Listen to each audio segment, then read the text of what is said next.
네, 여러분 안녕하세요. 뉴스입니다.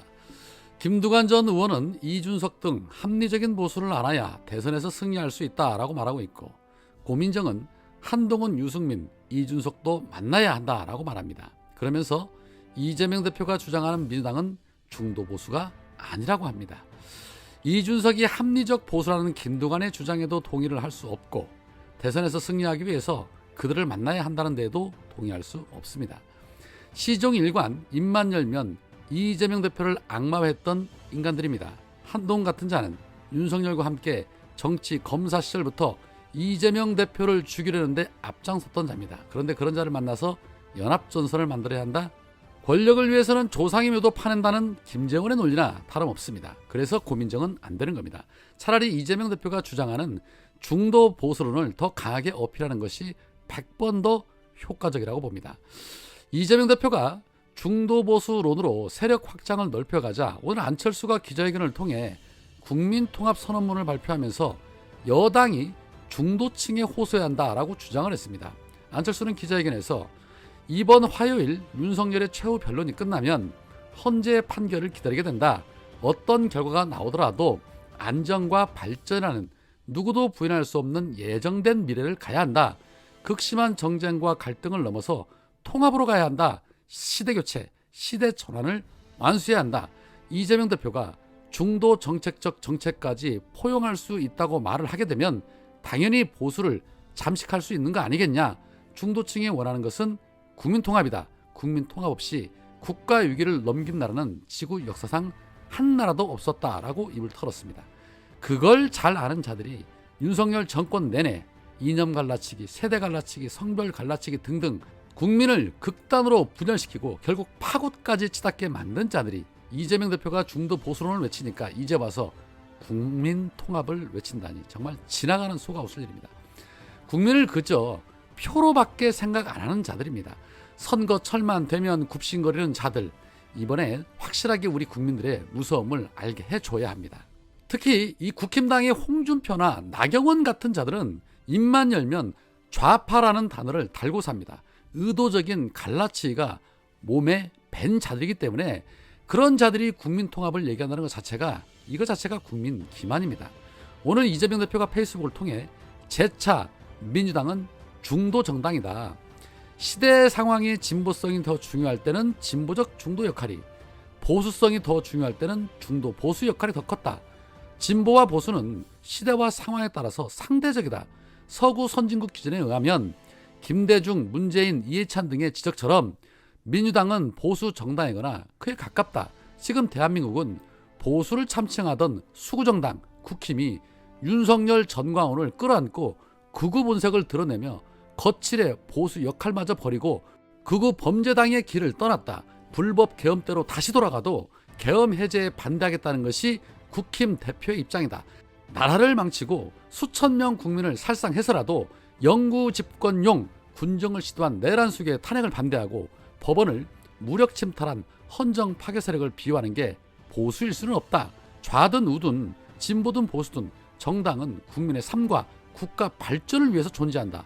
실용적 대중정당으로서 좌우나 네 편 내 편 가릴 거 없이 국리민복에 필요한 일을 잘 해내면 된다. 국힘의 극우 클릭으로 민주당과 책임의 역할이 커지고 바뀐 것뿐이다.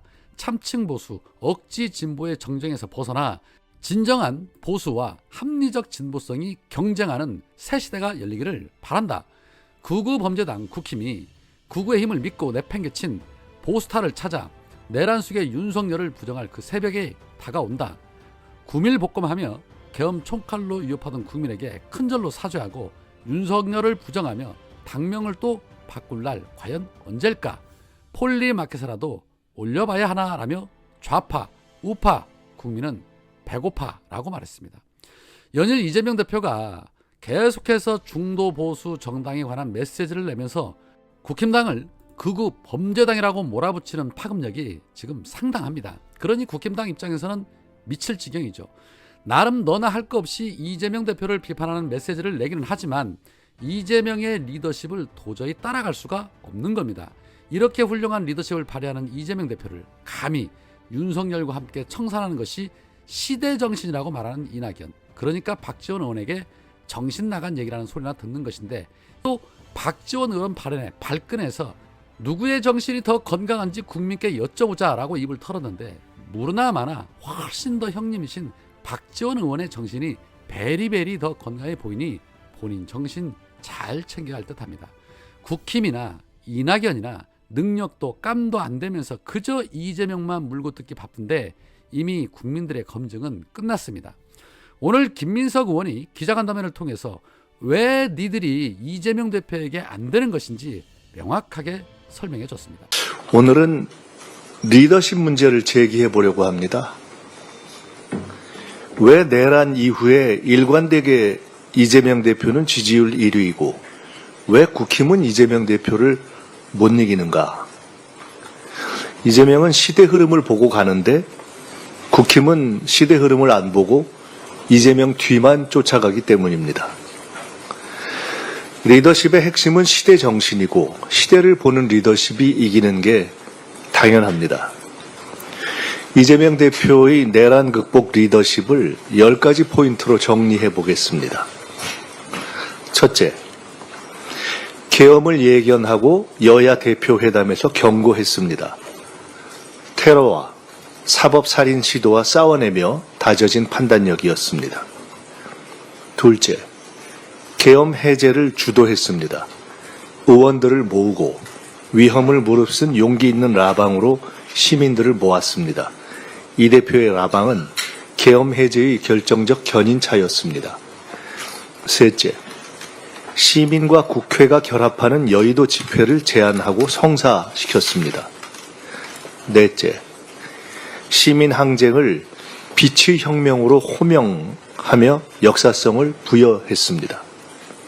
다섯째, 의원들의 태극기 배지 착용을 제한하는 등 내란 극복의 헌정수호의 의미를 부여했습니다. 여섯째, 헌법과 법률 위반을 중심으로 신속한 탄핵 제기와 헌법 재판의 방향을 정리했습니다. 일곱째, 모두의 질문 프로젝트를 가동해서 민주당이 탄핵 광장의 에너지를 수용해야 한다는 정책 방향을 잡았습니다. 여덟째, 남북관계 개선과 복지국가에 앞서서 IMF 극복을 최우선 순위로 조정했던 김대중 전 대통령처럼 성장 회복을 내란 극복의 최우선 정책 과제로 설정했습니다. 아홉째, 중도적 국민 정당인 민주당의 중도 보수 지향을 강조해서 극우화한 국힘 대신 더 폭넓은 국민의 요구를 책임있게 수용할 길을 열었습니다. 열째, 내란 극복에 동의하는 진보, 중도, 보수, 당 내외의 정치 세력과 대화와 연대에 의한 국민 통합 정치의 기초를 닦기 시작했습니다. 통합 정치는 더 발전할 것입니다. 부동의 1위 지지율은 이처럼 시대적 흐름에 부응하며 축적된 리더십에 대한 국민의 평가입니다. 이재명 리더십은 국민을 믿고 변화에 대처하는 실용주의입니다. 국힘은 어땠습니까? 내란 옹호, 이재명 때리기, 무조건 반대에만 몰두하며 극우의 전광훈 이중대가 되어버렸습니다. 내란 극복이 국가적 과제인데 내란과 폭력을 옹호하고 계엄 해제를 안 했어야 한다고 망언하고 시대적 과제를 고민하는 대신 이재명 트집 잡을 방법만 고민하고 야당이 제안하는 대안에 사사건건 반대만 하니 백날 이재명을 욕해도 이재명에게 지는 것이 당연합니다. 정치는 시대 정신, 즉 시대 흐름에 대한 민감한 책임성입니다. 민주당과 이재명 대표는 시대적 요구에 답하려 노력해왔고 계속 노력할 것입니다. 솔직히 얘기하면 국힘이 변하지 못할 것으로 보지만 국힘도 시대적 요구에 대해 근본적으로 다시 생각해야 합니다. 지금처럼 가면 시대착오적 만년 야당이 될 것입니다. 윤석열의 파멸적 리더십에 의한 국가적 파국을 벗어나기 위해 어떤 내란 극복의 리더십이 필요한가에 대해서 생각해보는 국민적 시간이기 때문에 오늘은 리더십 문제를 제기해 보았습니다. 중도실형인가 극우 극단인가? 답은 명확합니다.